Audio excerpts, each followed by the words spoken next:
बिस्मिल्लाहिर्रहमानिर्रहीम, अस्सलाम वालेकुम नाज़रीन, welcome to my channel Kahkasha Khan. आज मैं आपको मोस्ट इम्पॉर्टेंट एक मैसेज देना चाहती हूँ कि जो हम लोग ऑनलाइन में कुरान शरीफ मंगाते हैं या फिर करते हैं और या फिर घड़ी हम लोग मंगाते हैं, उसके बाजू उसके इर्द गिर्द कुरान शरीफ की आयत वगैरह लिखी हुई रहती है जिसकी हम तहे दिल से बहुत इज्जत करते हैं। तो आपसे सबसे गुज़ारिश है कि ऐसा ना करें कि 2 पैसे बचाने के डिस्काउंट के चक्कर में या फिर थोड़ी-सी आलस के चक्कर में हम नीचे उतर के नहीं लेते हैं, और ये बहुत बड़ा गुनाह है क्योंकि आपको आज अय्यूब भाई बताएँगे कि किस तरीके से है ना सामान सब जगह से आता है ऑनलाइन से और किस तरीके से आता है। तो आपको पता चलेगा कि हम जाने-अनजाने में कितना बड़ा गुनाह कर रहे हैं। क्या हो गए आज के मुसलमानों को थोड़ी सी आसानी और थोड़ी सी डिस्काउंट पाने के लिए, थोड़ी सी कम कीमत में चीजें पाने के लिए आजकल के मुसलमान कुरान पाक और हदीस की किताबें भी ऑनलाइन मंगाने लग गए। क्या आप लोगों को नहीं पता कि ये जो ऑनलाइन के जितने भी प्रोडक्ट आते हैं किस तरह से आते हैं? मैं खुद अमेजॉन और एक्सप्रेस 20 की कंपनी में काम करता हूँ, ऐसे बहुत से दूसरे कंपनियों में काम करता हूँ और मेरे बहुत से लड़के कंपनियों में काम करते हैं। और पार्सल किस तरह से आता है आपको पता है? पार्सल टेम्पू से आता है, टेम्पू से ऑफिस में निकाला जाता है और उसे फेंका जाता है, गोनी के साथ फेंका जाता है, फिर उसे ओपन किया जाता है, फिर उसे स्कैन करके अलग अलग फेंका जाता है। मेरी खुद के दुकान में पार्सल्स आते हैं और शॉर्टिंग होती है। हमारे पास पार्सल का पूरा बैग आता है। बैग आने के बाद हम उस बैग को अंदर पलटी किया जाता है और जितने भी प्रोडक्ट होते हैं, जितने भी कोई भी चीज हो, ये नहीं कि कुरान पाक हो या कोई दूसरी चीज हो, कोई भी चीज हो, हम उसे इतने प्यार मोहब्बत से नहीं रखते। हम उसे पलटी करते हैं और उसे शॉर्टिंग किया जाता है, अलग अलग इलाके के हिसाब से, अलग अलग मोहल्ले के हिसाब से तरतीब में दिया जाता है। और आज का मसला ये हुआ है, मेरा वीडियो बनाने का मकसद ये है कि मेरे पास के जो लड़का है आज वो डिलीवरी करने गया था, डिलीवरी करने के बाद उसने उस कस्टमर को पार्सल दिया।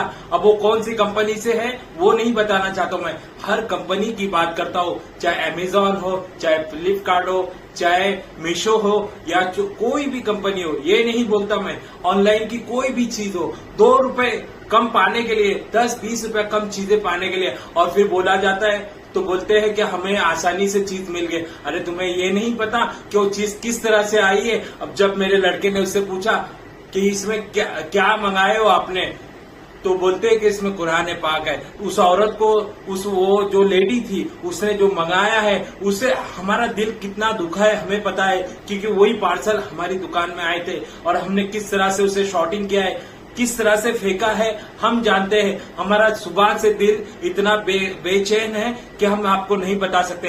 तो मैं आपसे हाथ जोड़ के मेहरबानी करके हर मुसलमानों से एक दरख्वास्त करता हूं कि ऑनलाइन के जमाना चल रहा है। मैं मानता हूं आप कपड़े मंगाइए, आप दूसरी चीजें मंगाइए, दूसरी अशिया मंगाए, वो चले, लेकिन दीन की कोई भी चीज हो, चाहे माशा अल्लाह का बैनर हो, चाहे हदीस की किताब हो, चाहे कोई दुआ की किताब हो, चाहे कोई भी चीज हो, कुरान की तो बात ही अलग है, लेकिन कोई भी अरबी का अल्फाज वाले चीजें जो हमें बरकत के लिए माने जाते हैं, जो अल्लाह ने हमें दी हुई, वो चीजें कभी भी ऑनलाइन ना मांगे। ये मेरा वीडियो बनाने का मकसद यही था कि आप ऑनलाइन चीजें ना बनाएं। आप ये वीडियो को शेयर करें, ज्यादा से ज्यादा शेयर करें, चाहे आप एक सवाब दारैन के हिसाब से शेयर करें या मालूमात के हिसाब से शेयर करें, किसी के भी हिसाब से शेयर करें, लेकिन इस वीडियो को आप शेयर करें। और आप हो,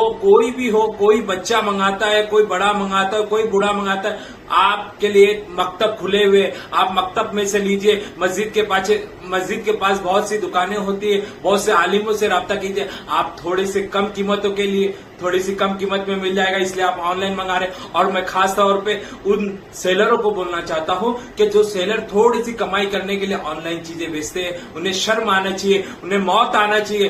क्यों नहीं हमारे मुसलमानों पे अजाब आ रहा है? इसी वजह से तो मुसलमानों पे अजाब आ रहा है क्योंकि हमने हुजूर मोहम्मद मुस्तफा सल्लल्लाहु अलैहि वसल्लम की मोहब्बत और उनकी जो चीजें हैं उनसे लगाते तो है कि ये है हमारे नबी, ये है हमारी किताब, लेकिन उसका मोहब्बत का जज्बा क्या है? क्या आपने नहीं सुना कि एक अरबी का बिस्मिल्लाह का अल्फाज एक शराबी गिर चुका था, तो उस शराबी ने एक बिस्मिल्लाह लिखा हुआ कागज का टुकड़ा जमीन से उठाया और उसे धो के रख दिया। तो क्या अल्लाह ने उसकी मगफिरत नहीं की? क्या आप लोगों को ये नहीं पता? तो आप इतने पढ़े लिखे हो चुके हो, किस बात की ये पढ़ाई? आप मेहरबानी करके आपसे मैं दरख्वास्त करता हूं कि आप ऑनलाइन से जो मंगाना है, आप दूसरी चीजें कुछ भी मंगाओ। मैं ये नहीं बोलता कि ऑनलाइन से चीजें नहीं मंगाओ, लेकिन इस्लामिक चीजें कुछ भी ना मंगाए, कुछ भी ना मंगाए, कुछ भी ना मंगाए। मैं खुद कंपनी में काम करता हूँ, मैं अमेजोन के और बहुत सी कंपनियों में ऑफिस के अंदर भी काम कर चुका हूँ। मुझे पता है किस तरह से पार्सल फेंके जाते, तो इसलिए मैं आपसे दरख्वास्त करता हूँ कि आप ना मंगाए ऑनलाइन दीनी किताबें, दीन का कोई भी मामला ऑनलाइन से ना मंगाए। अभी आपने देख ही लिए होंगे कि अय्यूब भाई ने किस तरीके से हम लोग को बताया। तो कोशिश करें, कोशिश क्या, ऑर्डर ना ही कीजिए।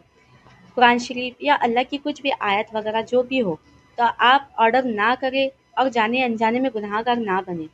और इस मैसेज को ज़्यादा से ज़्यादा शेयर कीजिए ताकि सब लोगों को पता चले कि जाने अनजाने में हमसे कितना बड़ा गुनाह हो रहा है। आप मेरे चैनल को सब्सक्राइब कीजिए, शेयर कीजिए, लाइक कीजिए। कुछ दिनों में मैं house wife improvement 30 day challenge vlog शुरू करने वाली हूँ। आप उसे पूरा देखिएगा। जज़ाक अल्लाह खैर। अपना ख्याल रखिए और हमेशा खुश रहिए। आज के लिए इतना ही। अल्लाह हाफ़िज़।